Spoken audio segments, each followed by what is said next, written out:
TDP ప్రకటించిన అభ్యర్థుల జాబితాలో లేని రంపచోడవరం నియోజకవర్గంలో నీలి నీడలు కమ్ముకున్నాయి. అక్కడ సైకిల్ గాలి బాగా వీస్తున్నప్పటికీ అభ్యర్థిని ప్రకటించకపోవడంతో క్యాడర్లో అయోమయం నెలకొంది. టీడీపీ జనసేన పొత్తులో భాగంగా ఎన్నికల రేసులో ఉన్న 99 మంది ఉమ్మడి అభ్యర్థుల్ని ప్రకటించినా ఆ జాబితాలో అల్లూరి సీతారామరాజు జిల్లాకు చెందిన రంపచోడవరం అభ్యర్థి పేరు లేదు. మీ బిజినెస్ విస్తరించాలనుకుంటున్నారా? మార్చి 16, 17 హైటెక్స్ లో ఫ్రాంచైజ్ ఇండియా బిగ్గెస్ట్ ఫ్రో ఎక్స్పో.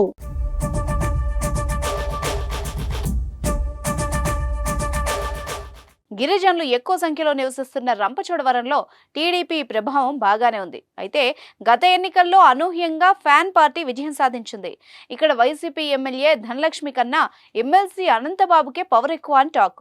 అన్నీ తానే చక్రం తిప్పుతున్నారట. 2022లో అనంతబాబు డ్రైవర్ మర్డర్ కేసులో నిందితుడిగా ఉన్న విషయం తెలిసిందే. అది కొంచెం అధిష్టానంపై ప్రతికూల ప్రభావం చూపించే అంశం.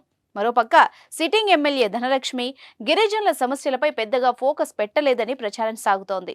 జీవో నెంబర్ 3కు సంబంధించి గిరిజనుల పక్షాన పోరాటం చేయడంలో వైసీపీ ఎమ్మెల్యే ఉత్సాహం చూపలేదట. మరోపక్క పోలవరం ముంపు మండలాలు కొన్ని రంపచోడవరం నియోజకవర్గంలో ఉన్నాయి. దేవీపట్నం, చింతూరు, ఎటపాక, కూనవరం, వరరామచంద్రాపురం వంటి ముంపు మండలాలకు సంబంధించి నష్టపరిహారం చెల్లింపులో సర్వే జరగకపోవడంతో అక్కడ ప్రజలకు నష్టపరిహారం పూర్తి స్థాయిలో అందలేదు.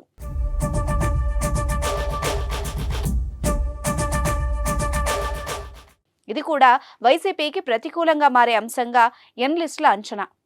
దీంతో ముంపు మండలాల బాధితులు టీడీపీ వైపు చూస్తున్నట్టు తెలుస్తోంది. వైసీపీ అధికారంలోకి వచ్చాక పోలవరం ప్రాజెక్టు పనుల్లో స్పిల్వే ఎత్తు పెంచారు. దీని ప్రభావంతో దేవీపట్నం మండలంలో నివాసితులు ముంపుకు గురవుతున్నారు. చిన్నపాటి వర్షానికే ప్రవాహం వెనక్కి రావడంతో దేవీపట్నం మునిగిపోతోంది. వారికి పునరావాసం కల్పించడంలో తాత్సారం జరుగుతోంది.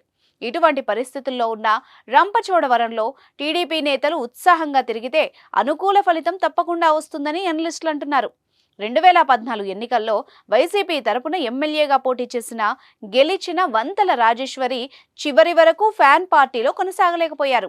2019 ఎన్నికల్లో టీడీపీ తరపున ఎన్నికల బరిలో నిలిచి ఓడిపోయారు. అయితే వచ్చే ఎన్నికల్లో ఆమెకు బదులుగా తెలుగు యువత అధ్యక్షుడు విజయభాస్కర్ భార్య మిరియాల శిరీషాదేవికి అవకాశం కల్పిస్తామని ప్రచారం జరుగుతోంది. అయితే టికెట్ ఎవరికి, ఎన్నికల బరిలో నిలిచేదెవరు అనే దానిపై అధిష్టానం నుంచి క్లారిటీ రాలేదు. దీంతో ఇటు వంతల రాజేశ్వరి గాని అటు మిరియాల శిరీషాదేవి గాని చప్పుడు చేయడం లేదు. టీడీపీకి అనుకూలంగా ఉన్నప్పటికీ అభ్యర్థిని ప్రకటించకపోవడం వైసీపీకి కలిసొచ్చే అంశంగా మారుతుందేమోనని స్థానిక తెలుగు తమ్ముళ్ళు ఆందోళన చెందుతున్నట్టు తెలుస్తోంది. బాబుగారు వీలైనంత తొందరగా అభ్యర్థిని ప్రకటించండి సారు అంటూ వేడుకుంటున్నారట. చూద్దాం మరి రంపచోడవరం ఎన్నికల బరిలో నిలిచేదెవరో గెలిచేదెవరో.